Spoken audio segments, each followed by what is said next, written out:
প্রিয় বন্ধুরা, সুস্বাগতম।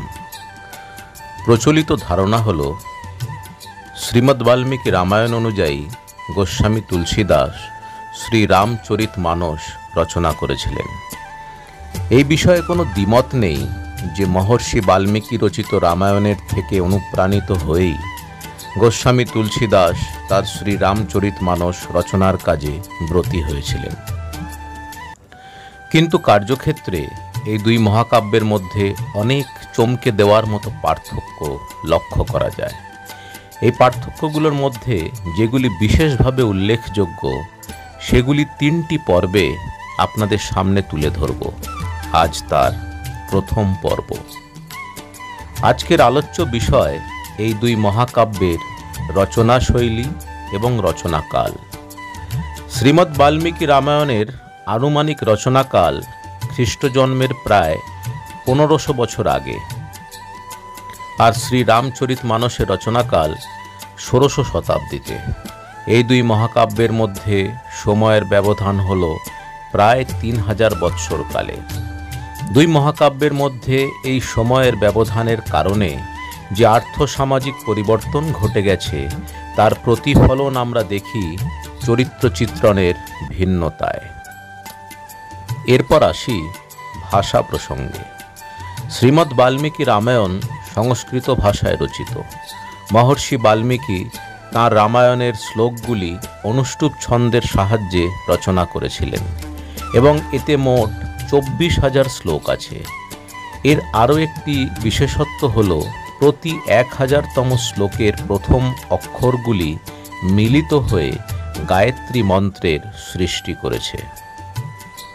ভক্তকবি গোস্বামী তুলসীদাস শ্রী রামচরিতমানস লিখেছিলেন অবধি ভাষায়। এটি উত্তর ভারতের অবধ অঞ্চলের প্রচলিত ভাষা। এই রচনাতে তিনি মূলত দোহা অর্থাৎ 2 পংক্তি সংযোজিত ছন্দ এবং চৌপাই অর্থাৎ 4 পংক্তি সংযোজিত ছন্দের ব্যবহার করেছেন। শ্রী রামচরিতমানসে 12,800 পংক্তি এবং প্রায় 1073টি দোহা আছে। শ্রী রামচরিতমানসের একটি আশ্চর্যজনক বিষয় হল এই মহাকাব্যের প্রতিটি পংক্তিতে দন্তস্ব, ত, বয়সূন্য র এবং ম এই 4টি অক্ষরের মধ্যে যে কোনো একটি অস্তিত্ব দেখা যায়। এই অক্ষরগুলি আসলে সীতারাম এই নামের প্রতীকী অর্থ বহন করে।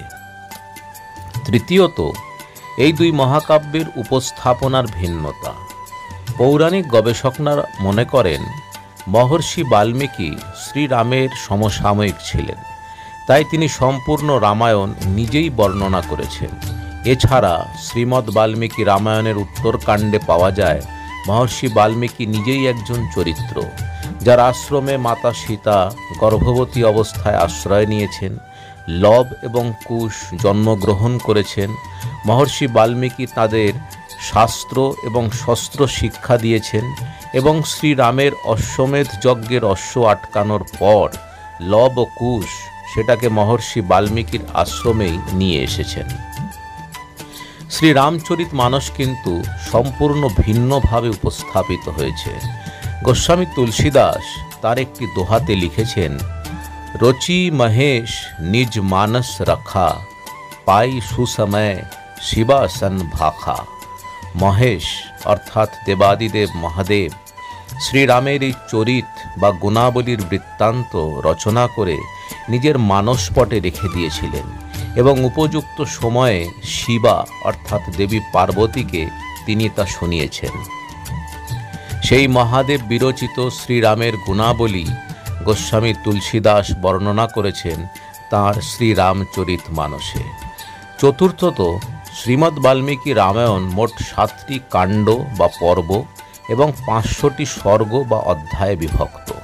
এই কাণ্ডগুলি হল বালকাণ্ড্যম, অযোধ্যাকাণ্ড্যম, অরণ্যকাণ্ড্যম, কিষ্কিন্ধাকাণ্ড্যম, সুন্দরকাণ্ড্যম, যুদ্ধকাণ্ড্যম এবং উত্তরকাণ্ড্যম। শ্রী রামচরিতমানসও 7 কাণ্ডে বিভক্ত, কিন্তু গোস্বামী তুলসীদাস যুদ্ধকাণ্ডের নাম পরিবর্তন করে লঙ্কাকাণ্ড রেখেছিলেন।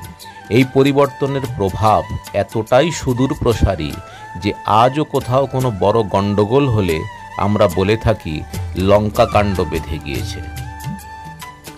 বন্ধুরা, আজকের পর্ব এখানেই সমাপ্ত হলো। আপনাদের মতামত অবশ্যই জানাবেন। অনুগ্রহ করে চ্যানেলটির সদস্যপদ গ্রহণ করবেন। আপনারা ভালো থাকুন। ঈশ্বর আপনাদের মঙ্গল করুন।